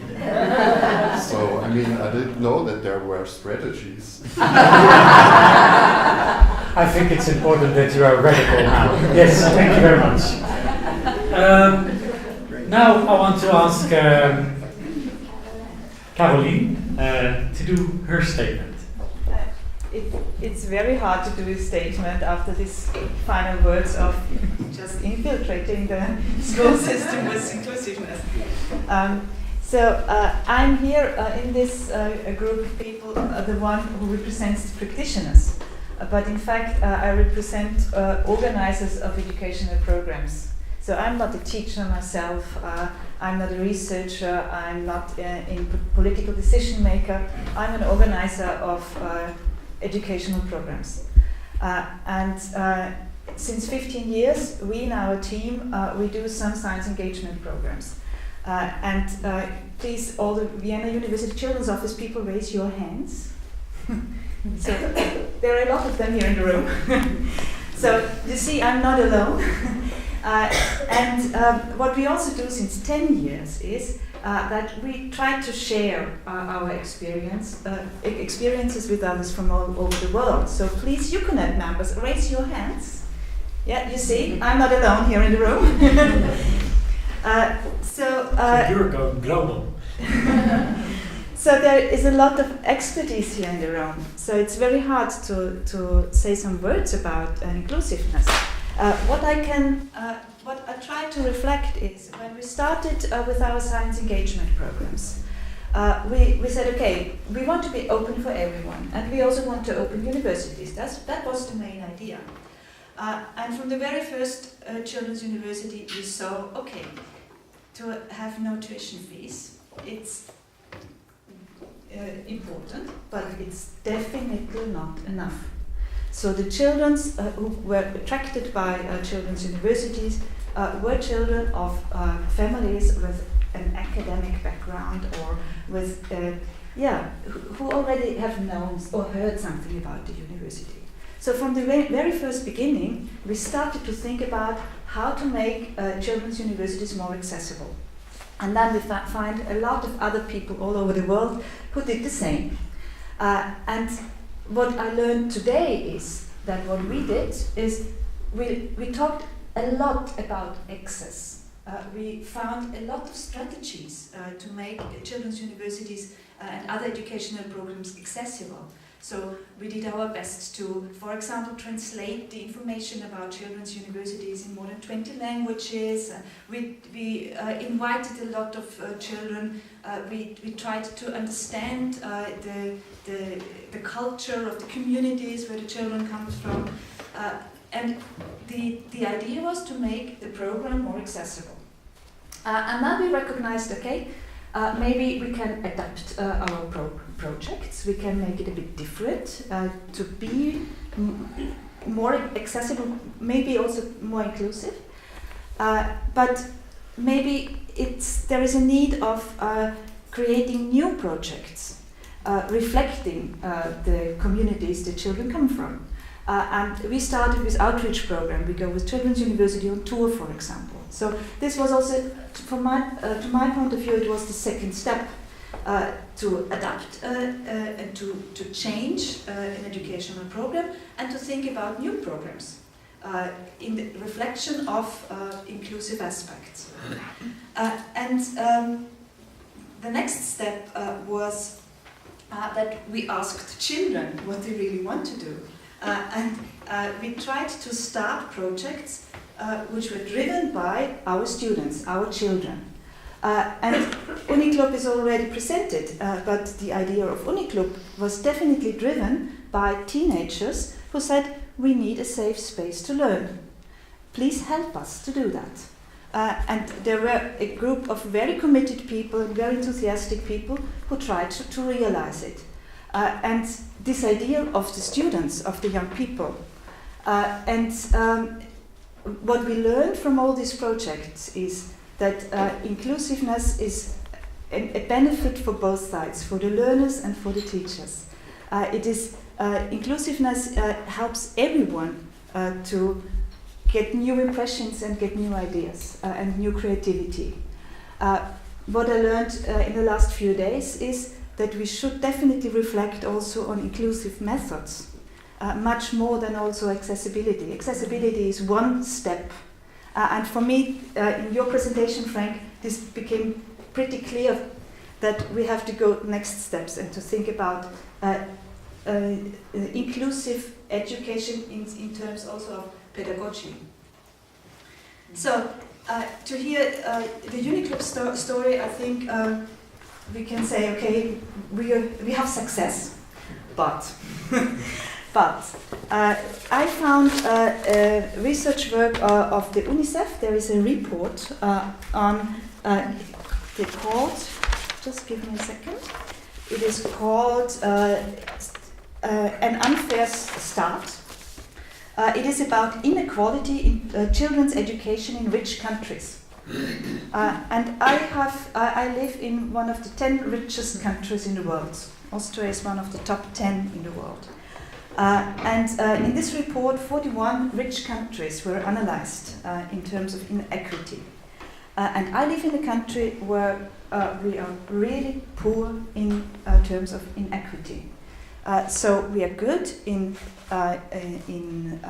elementary school. We are very good in preschool, because a lot of children, all children, participate in preschool programs. But we are really bad in secondary education, and it's pretty clear why. Because we divide children in two different types of schools at the age of 10. And this makes our system unequal, completely. So I'm now on the radical side, together with Michelle. I heard the terminology small wins. I see a lot of small wins, but I really hope for a thunderstorm. Thank you very much, Caroline. It's very nice to hear you to describe the development of the Kinderuni Wien. Do you recognize also the paradigm shift Frank is talking about here in Vienna? Oh my God, I don't know. But I think if you're into a program, you can't see a paradigm shift. Do you think so? Eva? Can you help me? Or Michelle? Yeah. So, Because we would all like to see a paradigm shift. Yeah. And we live in an institution, or we work in an institution. Sometimes I live in an institution, but we work for an institution which has a very, very long tradition. We work in an institution which is 650 years old. So there is a long, long tradition. And it is a very hierarchical system, but also a very stable system. So maybe changes take a long time. So Frank is talking about an institution of 150 years, and you are talking about an institution of 650 years. So maybe for Vienna it's more difficult, but I don't know. Who has questions or comments? Who wants to say something? Yes. Say that like in 2015 and before, when we had this refugee movement, some very strong characters arrived in Vienna. So I think there is a change because those characters are like, you know, they long for education. They are trying to change things because they need things to change. So I think this is also a way that things change. So I feel some change. I feel some wins, and some of them are stronger. And I'm not Vienna, but who are these characters? Who are the characters? That's some of the young people we work with in the club. So especially some young women I'm thinking of at the moment. And they arrived here and they found a system that is not very welcoming, and still, you know, they know what they want to achieve, and they are on a good way, and we try to support them. So you're not talking about policymakers or whatever, but you're talking grassroots people who are experiencing the inequality of inequity of the system. Christoph, you want to say something? Yeah. I want to react to those two statements because what I observed in America, in the US, and in Austria is the politics went more radical to the right side, but the bottom movement now tries to do something about it. So if you want to see a good side of it, it's that right now there was a new law, it's the pedagogy program from the new government, which is another way to exclude people in the school. But the good thing on that program is that it's not something you need to do. It says in the program, if you really got into it, it's not something you need to. It's up to the teacher if you want to do it or not, and up to the school. You need to argue to do it or not. And what I see that there were a lot of movement from the bottom on all, like I'm on the second project, which is thinking about how to change school, how to open it more up to the society, to the people. There's the Bildungskretzel movement in Vienna. So there's developing a lot of stuff from the bottom, and I think it's developing because the interesting thing we have right now, our education system is replicant. It's replication, but the circumstance, the outside circumstances changed. So the school was accurate for the students. They made, if you want to see this product, the students who went outside of school, they were kind of ready for life. The students who now came out of school, they're not ready for life because the circumstances are totally different. You need to learn your whole life, and in your school, if you get taught that you like just learn, but don't understand it, it won't work. So that's why we have that rebellion, and that's the chance. I think a lot of the chance of the movement is that right now it's not working. It's the first time that the capacity of the universities, that the students are really not satisfied with the university. They say that the teaching is not good enough. So there's a lot of anger in the society. Say it's not working like that. We need something change. And there I see the potential. I see the potential. I see it from the bottom. I see the politicians do totally something else, but I see that there's happening a lot.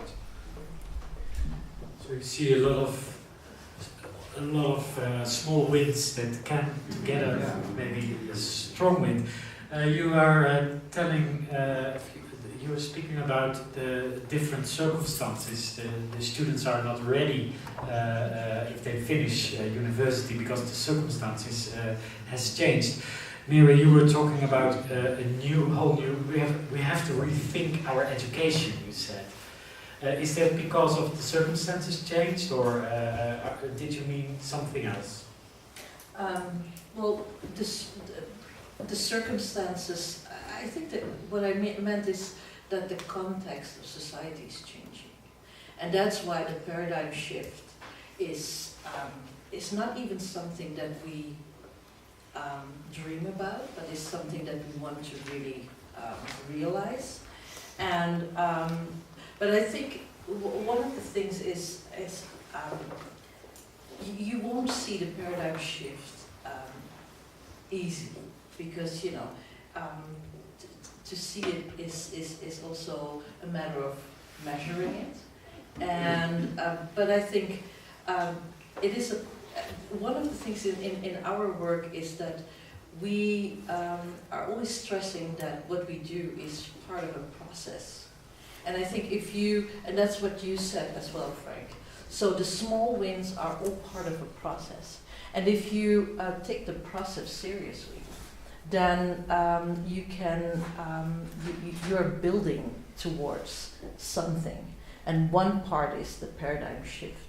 The other thing is thinking about, new parameters of what education should look like for everybody.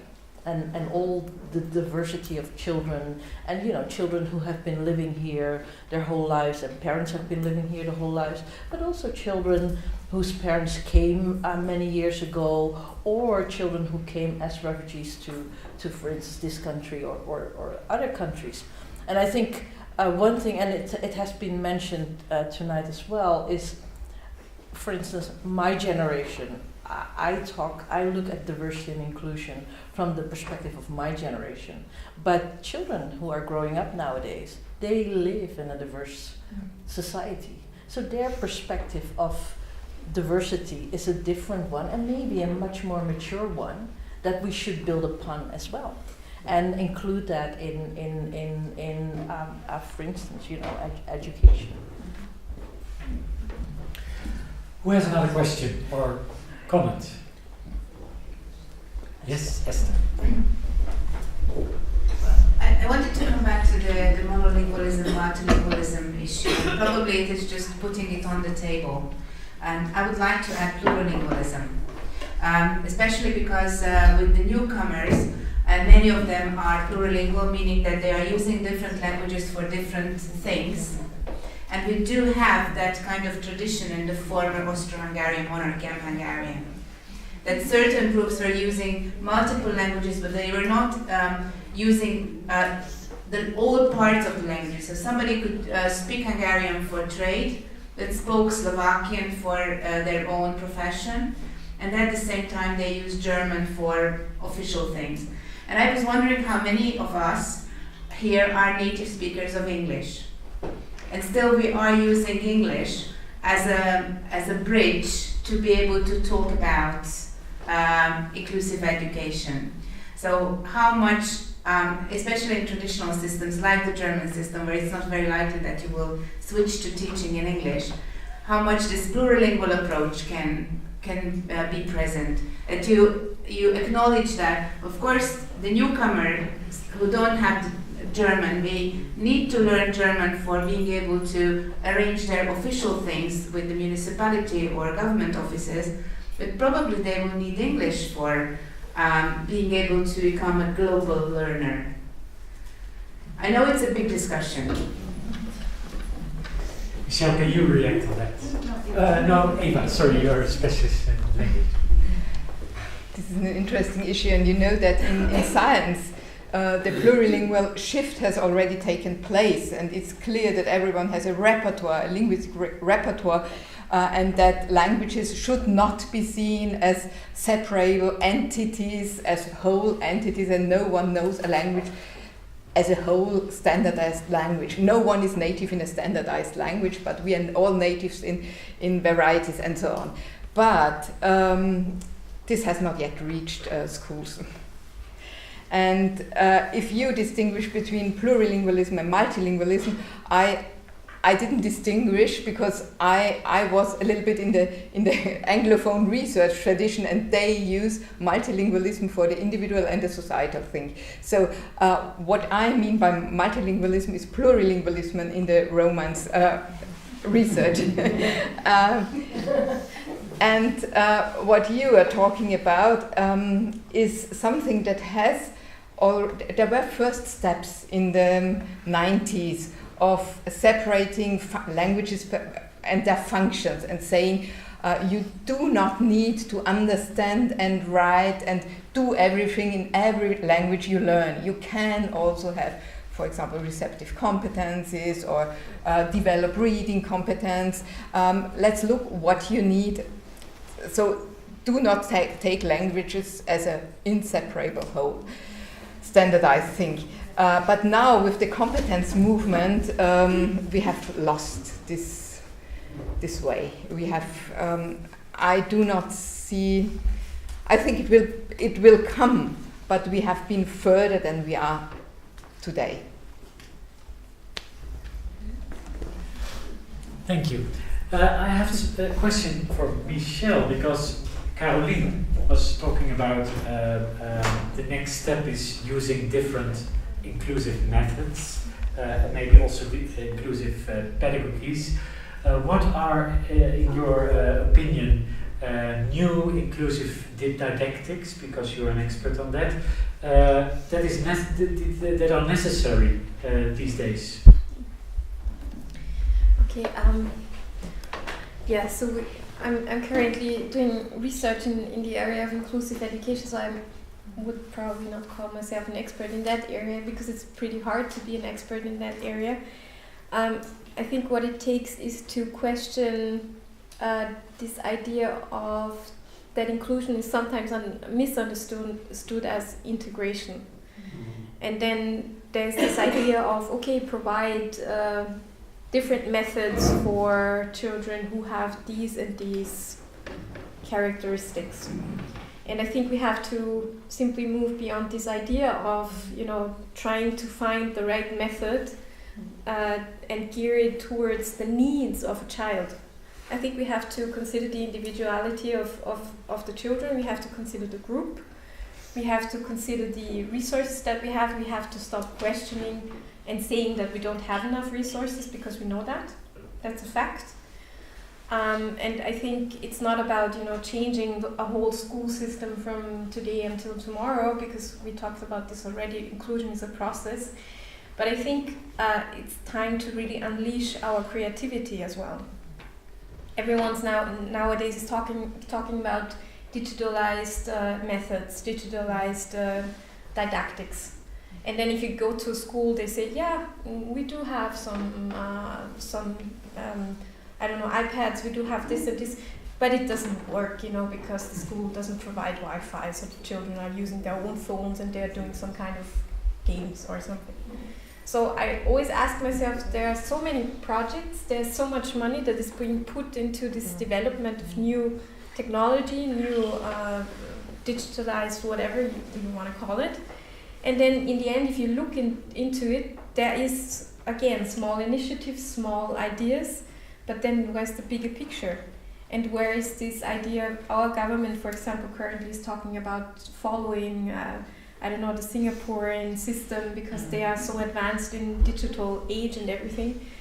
But then I'm always asking myself, but how can you copy that system, first of all? And how can you do it without putting resources into research, into teacher training, and into evaluation, and then also, act according to the findings of an evaluation, because that's and other stuff that we have to consider.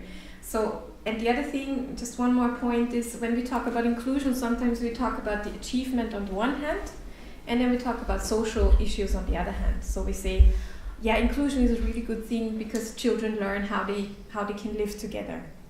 Not many people, and I'm happy that you did, you talked about achievement, you talked about intellectual achievement, because sometimes people think everything these children will learn is how to cope with diversity and become good people. But intellectually speaking, they will be average. They will be able to study, but probably not medicine or law. But I mean, where does this idea come from? Because it's an ableist society. So what counts is if you are able to count, if you're able to do this, and then there might be some prizes for creativity, who can paint the nicest picture, and then there will be some prizes for those who have the label of disability, but it doesn't really count according to society. So how can we, I think the real question about didactics, not only for inclusive didactics, is really how can we understand a child, how can we understand a group of children and find something that makes them understand? Because we cannot teach one group something and we cannot teach another group something else because they are not able to do it. We have something that is in the curriculum. Everyone needs to understand it. It's not only a question of the teacher, it's a question of the system, it's a question of the other students. Because I'm really happy that the two of you spoke. We need to make this a discussion. We need to involve all the stakeholders. It's also not easy to do research on and only look into books. We need to talk to teachers. We need to talk to the students. So that's really essential, I think. Kelly? And I want to add, I really think that learning is a very individual thing. And what we have to do is to listen to children and then to give them a voice. And what we see in the science engagement programs, that's really interesting to listen to them and to give them a voice, because they have very, very creative projects in their mind. And all of them have. Sometimes you have to listen and talk a bit longer, and others are like whoops, but all of them have. I want to come to a conclusion, or not a conclusion, but to an end of this formal part of the meeting, and go to the drinks and the finger foods. I hope you find the keynote and the statements and the discussion interesting, and that you heard something you can use in your work, because I think what Carolina and Eva and Michelle and here we're talking about, and David and Christoph and Frank, a lot of food for thought. Thought for food, food for thought. Whatever. I think they gave you a lot of things you can use, and I hope during the informal part of this meeting we can talk more about that. Carolina, Eva, Michelle, Miri, thank you very much. Give them an applause. Also, Christoph and David, thank you very much. And of course, Frank.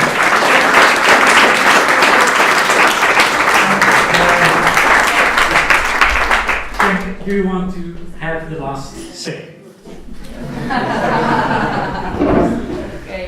So, as I was hearing the final thoughts, the notion of engaging our students and learning from our students about what inclusive education is a really good way to begin to conceptualize your whole approach to inclusive education.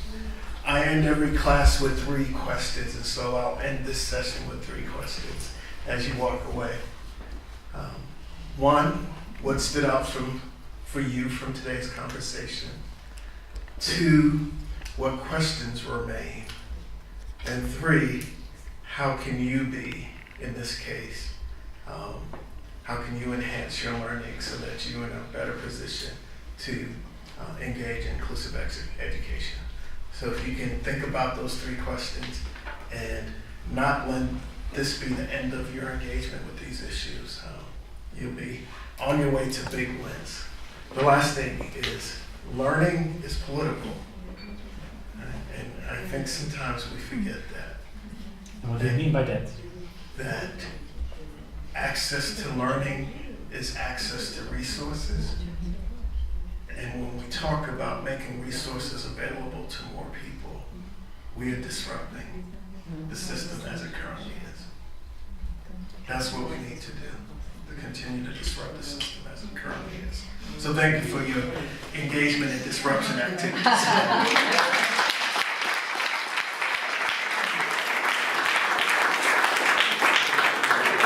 Just administrative stuff, applause for what?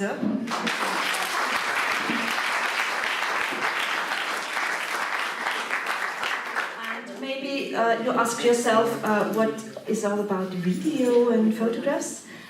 We will provide MOOCs, and so you have the chance to get to see this again, to hear this again, and we will provide a lot of material on the website of Multi-Include. So we will keep you informed about the output of the video team. Oh. What are MOOCs? Okay, MOOCs. Yeah. We were 3 days talking about MOOCs, and for me it was pretty clear what a MOOC is. So we will offer the resources online in a massive open online course. And as Multi-Include, we are asking you to participate in our learning community and to participate in our MOOC from next autumn. The learning community is starting this February, March, so I hope, Caroline and Chris, that you are going to invite all these people to participate in our learning environment. For sure. Okay, thank you.